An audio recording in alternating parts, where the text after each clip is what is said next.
Hi, welcome to another digital mailbag. As always, we love to receive your questions and emails, so don't hesitate to send them to me, and I'll try and answer them as quickly as possible. One I want to talk about today came from a reader. It says, I hate to complain, as I know you've talked about this in your guide, but it really seems like I lose my maximum bets more often than I win them. It seems that more often than not, I'll get an 18 or 19 with a dealer getting a 20 or 21, and that I win my middle bets a lot more than my maximum bet. The people in my team say they have noticed the same thing. Is this common? I wrote back and I said, you need to remember that hands at high counts are somewhat rare.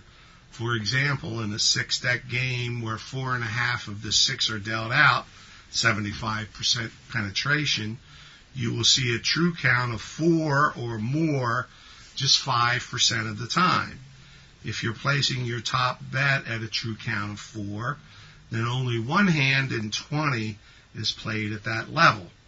Another way of looking at it is that you'll place a top bet only about 3 times per hour if you play roughly 60 hands per hour on average, and it's really not much more than a 50-50 chance that you'll win them. Profits in blackjack come from playing many thousands of hands and are not measured only by what happens when you have a max bet out. I also went on to say that losing big bets at times is really just the nature of the game, and now you know why we don't bet all of our money on one hand. And you now also know why everybody who learned how to count is not a full-time professional. The ability to survive those swings is based upon money management.